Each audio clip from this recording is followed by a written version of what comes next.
Hello friends. अगर जो आप ऑटोमोबाइल ब्रांच के स्टूडेंट हैं, यूबीटीआर से Uttarakhand board of technical education, आपका एक सब्जेक्ट देखने को मिलता है डिज़ाइन ऑफ ऑटोमोटिव पार्ट्स। ये जो वीडियो है आपके लिए बहुत ज़्यादा इन्फॉर्मेटिव होने वाली है। अगर जो आप ऑटोमोबाइल ब्रांच के स्टूडेंट हैं, यहाँ पे आपका एक सब्जेक्ट देखने को मिलता है डिज़ाइन ऑफ ऑटोमोटिव पार्ट्स।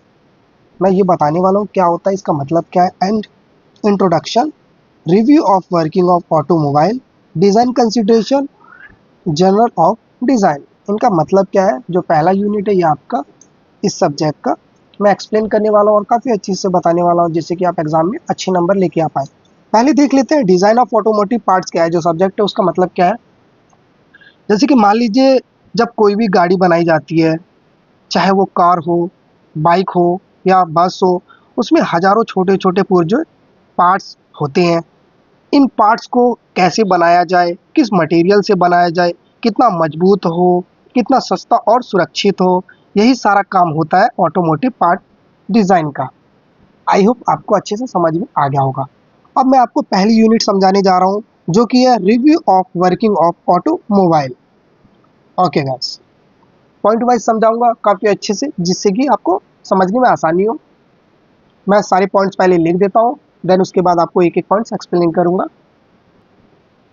अब जो आपकी पहली यूनिट में जो पहला पार्ट है वो है वर्किंग प्रिंसिपल ऑफ ऑटोमोबाइल। इसका मतलब क्या होता है, मान लीजिए जैसे कि कोई भी गाड़ी है, गाड़ी का इंजन पेट्रोल या डीजल को जलाकर एनर्जी बनता है। यह एनर्जी गियर बॉक्स से होते हुए टायर तक जाती है, जिससे गाड़ी चलती है। या अगर इलेक्ट्रिक कार हो तो बैटरी से मोटर बिजली बनती है, मोटर टायर को घुमाती है और गाड़ी आगे फॉरवर्ड होती है, वो भी बिना फ्यूल के।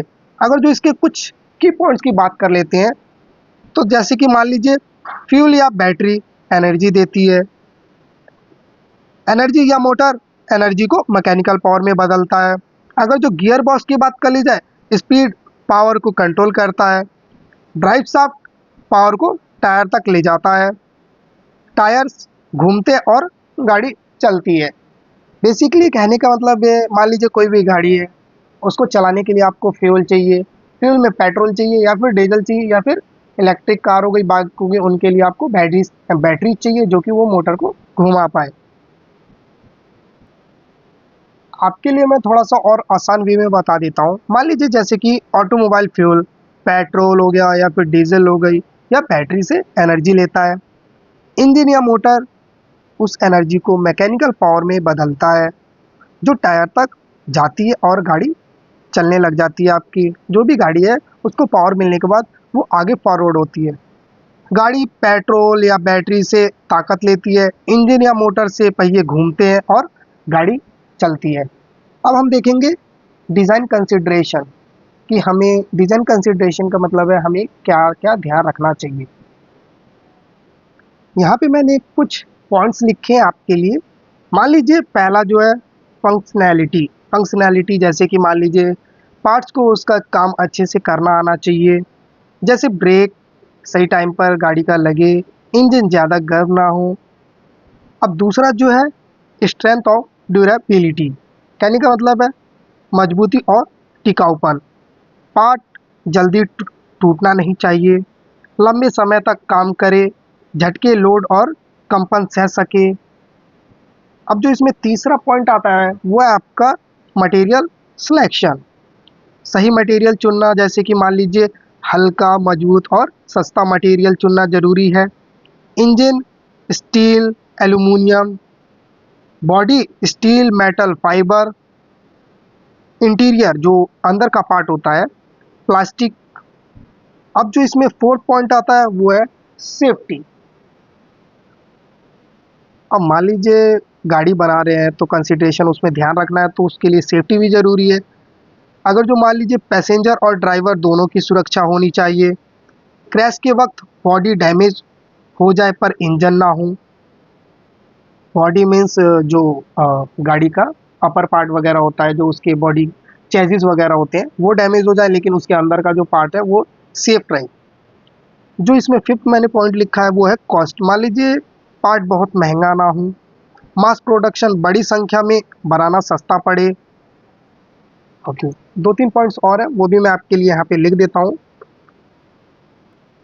इसमें जो नेक्स्ट पॉइंट आता है जो 6 नंबर का है वो है मैन्युफैक्चरेबिलिटी। कहने का मतलब है, मान लीजिए बनाना आसान हो, जो आप डिज़ाइन वगैरह बनाए उसे बनाना भी आसान हो। पार्ट ऐसा होना चाहिए कि फैक्ट्री में मशीनों से आसानी से बन सके। कहने का मतलब है जो डिज़ाइन वगैरह हो इतना आसान हो कि जो कि कंपनी में इजीली मशीनों से बन जाए। अब जो आपको इसमें 7 पॉइंट देखने को मिलता है वो मिलता है वेट। कहने का मतलब है वज़न। अब मान लीजिए कोई भी आपने एक डिज़ाइन वगैरह बनाया है, पार्ट का वज़न कम होना चाहिए ताकि गाड़ी हल्की रहे, माइलेज भी अच्छा दे सके आपकी जो गाड़ी है। इसमें जो 8 पॉइंट मतलब जो 8 पॉइंट मैंने लिखा है आपके लिए, एस्थेटिक। कहने का मतलब है दिखने में अच्छा भी हो। अब मान लीजिए कोई भी गाड़ी वाड़ी है फिर या डिज़ाइन है तो देखने में भी थोड़ा अच्छा लगना चाहिए। खासकर बॉडी पार्ट्स और इंटीरियर को स्टाइलिश भी बनाना पड़ता है जिससे कि वो अट्रैक्टिव लगे, अच्छा लगे देखने में। अब जो इसमें 9 पॉइंट देखने को मिलता है वो है एनवायरमेंटल स्टैंडर्ड्स। अब मान लीजिए पर्यावरण का ध्यान। अब मान लीजिए जैसे कि मटेरियल और डिज़ाइन ऐसे हों जिससे प्रदूषण कम हो, पार्ट्स रिसाइकेबल हो। कहने का मतलब है जो पार्ट्स है वो रिसाइकेबल हो जिससे कि वो दोबारा बन सके। आई होप आपको डिज़ाइन कंसिडरेशन अच्छे से समझ में आ गया होगा। अब हम देखने वाले हैं जो पहले यूनिट में हमारा लास्ट जो पॉइंट था वो यहाँ पे मैं लिख देता हूँ आपके लिए पहले। अब मैं बताने वाला हूँ आपको जनरल प्रोसीड्यूर ऑफ डिज़ाइन। पहली यूनिट की लास्ट पॉइंट है। अब मान लीजिए कहने का मतलब ये है जनरल प्रोसीड्यूर ऑफ डिज़ाइन। कहने का मतलब आप कोई भी डिज़ाइन बनाते हैं जैसे इंजन हो गया, चेसिस हो गया, इंटीरियर पार्ट हो गया, रिम हो गया या कोई भी गाड़ी का पार्ट हो गया, उसको जब भी हम बनाने जाते हैं तो हमें क्या क्या ध्यान रखना है, इसका मतलब वही है। मैं आपको सारे पॉइंट्स काफ़ी अच्छे से समझाने वाला हूँ, ये बहुत ज़्यादा मेन पॉइंट है। तो मैं पहले आपके लिए सारे पॉइंट्स लिख देता हूँ फिर ईजिली आपको समझ में आ जाएगा। अब पहला पॉइंट देखते हैं। पहला जो पॉइंट है इसके अंदर वो है प्रॉब्लम अंडरस्टैंडिंग। कहने का मतलब है समस्या समझना, जो भी प्रॉब्लम्स है उसको समझना। जैसे कि मान लीजिए सबसे पहले ये समझो कि डिज़ाइन किस काम के लिए है, यूज़र की ज़रूरत और लक्ष्य क्या है, मीन्स गोल क्या है, कौन सी समस्याएं सॉल्व करनी है। आई होप पहला पॉइंट आपको समझ में आ गया होगा। जो दूसरा पॉइंट है इसमें वो है रिसर्च एंड डाटा कलेक्शन। जानकारी इकट्ठा करना। जब भी आप डिज़ाइन वगैरह करेंगे तो रिसर्च एंड डाटा कलेक्शन बहुत ज़रूरी है। पुराने डिज़ाइन देखें, मार्केट रिसर्च करें, सामग्री कहने का मतलब है मटेरियल, लागत और तकनीकी की जानकारी लें, ज़रूरत के हिसाब से स्टैंडर्ड्स और रेगुलेशन को समझें। जो तीसरा पॉइंट देखने को मिलता है वो है कॉन्सेप्ट डेवलपमेंट। आइडिया बनाना। कई आइडिया सोच, जैसे कि मान लीजिए कई आइडियाज़ सोचो कि पार्ट कैसे बनाना है, स्केच या रफ ड्राइंग बनाओ, फ़ायदे नुकसान सोचो, सबसे अच्छा आइडिया चुनो। जो इसमें अब आपको फोर्थ पॉइंट देखने को मिलता है वो है प्रीलिमिनरी डिज़ाइन। कहने का मतलब है प्रीलिमिनरी डिज़ाइन। इसमें आपका क्या है, इसमें क्या है जैसे कि ये एक प्राइमरी डिज़ाइन है। जैसे कि सबसे पहले कहने का मतलब है मान लीजिए प्रारंभिक डिज़ाइन बनाना, चुने हुए आइडिया का डिटेल में ड्राफ्ट बनाओ, मटेरियल, आकार, साइज और बाकी फीचर्स डिसाइड करो। Computer CAD, computer aided design में मॉडल बना सकते हैं। अब जो इसमें फोर्थ हो गया। जो फिफ्थ पॉइंट है वो है एनालिसिस एंड कैलकुलेशन। जांच और हिसाब किताब। पार्ट की ताकत, स्ट्रेंथ, वजन, वेट और स्टेबिलिटी की गणना करो। फोर्स और लोड का हिसाब रख लगाओ। ज़रूरत हो तो सिमुलेशन या टेस्टिंग करो। एक दो पॉइंट्स और हैं वो मैं आपके लिए लिख देता हूँ। इसमें जो 6 पॉइंट है वो है डिटेल्ड डिज़ाइन। कहने का मतलब है अब जो यहाँ पे नेक्स्ट पॉइंट है वो है डिटेल डिज़ाइन। कहने का मतलब है फाइनल ड्राइंग और स्पेसिफिकेशन बनाओ, मटेरियल मैन्युफैक्चरिंग प्रोसेस टॉलरेंस तय करो, टॉलरेंस तय करो, असेंबली और फिटिंग का ध्यान रखो। कहने का मतलब है डिटेल में काफ़ी आपको चीज़ें ध्यान रखनी पड़ती हैं। जो 7th पॉइंट है वो है प्रोटोटाइप डेवलपमेंट। डिज़ाइन के हिसाब से एक प्रोटोटाइप बनाओ, उसे असली ताकत में टेस्ट करो। अब जो आपको 8 पॉइंट देखने को मिलता है वो है टेस्टिंग एंड इवैल्यूएशन, जांच और मूल्यांकन। प्रोटोटाइप की मजबूती, प्रदर्शन और काम जांच जांचे।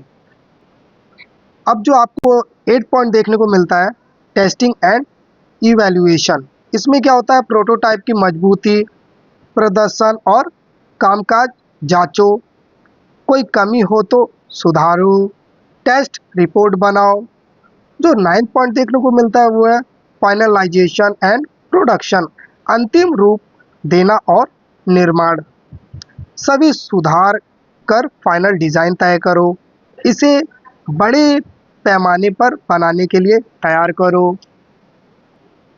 अब जो आपका लास्ट पॉइंट है इसमें जो मैंने यहाँ पे लिखा हुआ है वो आपके लिए लिखा हुआ है मैंने, फीडबैक एंड इम्प्रूवमेंट, सुधार और अपडेट, जो कि लास्ट पॉइंट है। इस्तेमाल के बाद फीडबैक लो, जो भी आपने डिज़ाइन वगैरह बनाया पहले उसका इस्तेमाल के बाद फीडबैक लो, ज़रूरत पड़े तो फ्यूचर में डिज़ाइन में बदलाव करें। कहने का मतलब है कुछ ऐसा हो कि जो कि हम फ्यूचर में उसे रीडिज़ाइन भी कर पाएँ। ओके गाइस, कहने का मतलब सिंपल ओवरऑल ये है, डिज़ाइन करना मतलब है प्रॉब्लम समझना, रिसर्च करना, आइडिया बनाकर टेस्ट करें और सुधार के बाद फाइनल प्रोडक्ट तैयार करना। ये मैंने आपको काफ़ी अच्छे से बता दिया है। पहली यूनिट आपकी ख़त्म हो गई है। अब जो आपको सेकंड यूनिट देखने को मिलती है वो मैं आपको नेक्स्ट वीडियो में बताने वाला हूँ। आप वीडियो के साथ चैनल के साथ जुड़ जाइए ताकि आपको इम्पोर्टेंट क्वेश्चंस वगैरह एग्ज़ाम के टाइम आपको मिल पाए एंड आपको काफ़ी ईजीली मतलब कहने का मतलब काफ़ी आपको ईजी हो पढ़ने में और समझने में। जो आपकी नेक्स्ट यूनिट है वो है design of IC engine parts. कहने का मतलब है design of engine, cylinder, piston and connecting rod. आपकी जो दूसरी यूनिट देखने को मिलती है वो है design of IC engine parts. कहने का मतलब है जो आपका आईसी इंजन है उसके क्या अंदर जो पार्ट्स होते हैं, पिस्टन हो गया, कनेक्टिंग रॉड हो गया, जो भी क्रैंक शाफ्ट वगैरह हो गए, वो किस मटेरियल के बनते हैं, क्या डिज़ाइन वगैरह होता है, वो सब इसमें बताया जाएगा आपको। Design of engine, cylinder, piston and connecting rod. जो इंजन सिलेंडर होता है आपने देखा होगा उसका ऊपर का ढांचा, एंड जो पिस्टन होती है जो कि मूव करती है काफ़ी फास्ट, और जो कनेक्टिंग रॉड है जो उससे कनेक्टेड रहता है। इसके डिज़ाइन में कैसे क्या क्या होना चाहिए ये सब मैं आपको नेक्स्ट वीडियो में बताने वाला हूँ। तब तक के लिए bye guys, thank you, have a nice day.